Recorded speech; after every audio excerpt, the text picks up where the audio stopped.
Hello, my name is Arnie Lade, and I'm the author of the book Zen and the Mystic Impulse.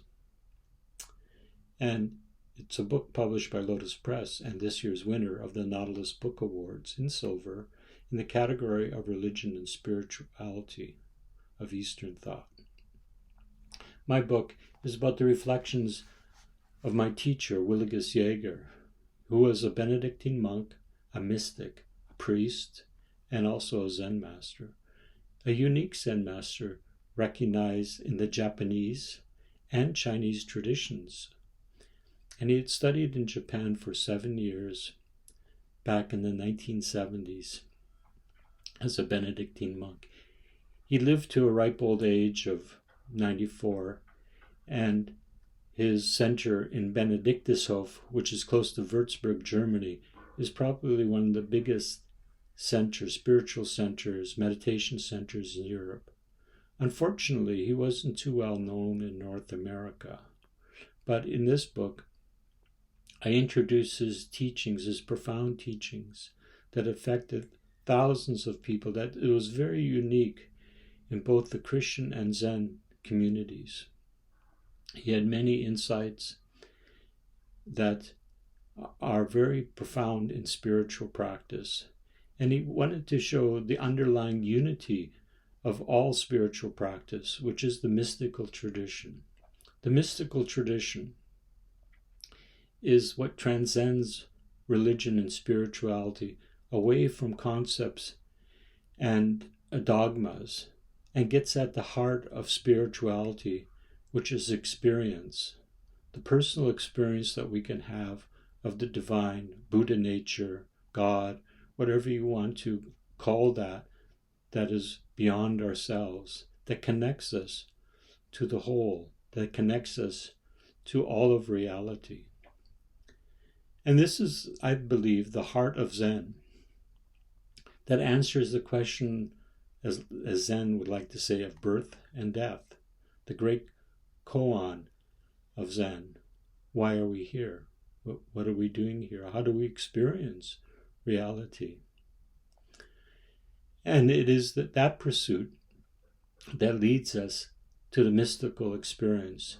And some practices like Zen, yoga, Sufi practices, Christian contemplation, the deep Christian contemplation that is found in the teachings of John of the Cross or Meister Eckhart or Teresa de Avila.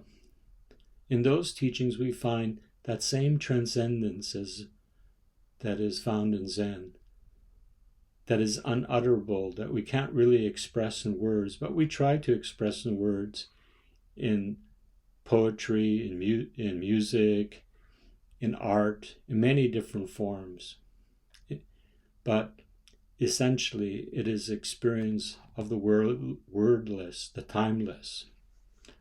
And this book is an exploration of how we can find that and journey into personal transformation for ourselves, and hopefully to be able to express that to other people so that they may be touched by transcendence themselves. Transcendence doesn't lead to a disconnection from reality, as I show in this book, but a profound intimacy with this world, with other people, with our community, in our practices, in our religions even, whether we are inside or outside of a religion. A lot of people these days, as we know, find spirituality by themselves or in a 12-step program. They're disconnected from the religions of their birth. Or maybe they found renewal in some other practice, in some other tradition or culture, in native practices. There are so many ways that we find mystical connection with something that is greater than ourselves. We can even find it through science. There are many mystics in science. And Willigis was quite aware of this and talked about this a lot in his teachings. And he showed that the underlying connection is there, that we can journey up the mountain, so to speak. There may be many paths, and some individual, some well-trodden in spiritual practices and religion, but the top of the mountain is the same. The source is the same, and this book explores that. And I give in the book many different examples of, and through poetry, through an analogy of mystical practices. I believe mysticism is the essence of true spirituality. And it's not, essentially, mysticism for me means that our search for the mysterious, for that which is unutterable, that we know exists, that we know that we can have a connection with. And when we find that, we find true belonging, true peace in our lives. And that is the journey of spirituality. And just to close this, I like to read a poem, one of my favorite poems that I quote in the book from Rumi, actually. And I know this poem was also recognized by Willigis as a very profound poem. And the poem reads, "I no longer recognize myself. I am neither Christian nor Jew, nor Zoroastrian nor Muslim. I belong neither to East nor West, nor to the land nor sea. I am not of nature, nor the heavens above, neither of this world nor the next. My place is the placeless. My trace is the traceless. I belong to the beloved and have cast duality aside. One I seek, one I know, one I see, one I call.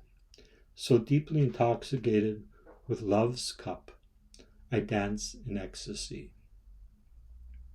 This is where the mystical practice leads to, expressed in different cultures and different times.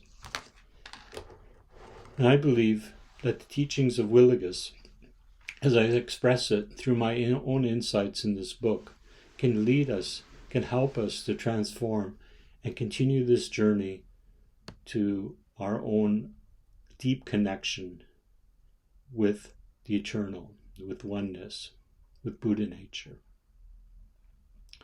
So please pick up this book and indulge in a lovely read, and God bless you and keep you.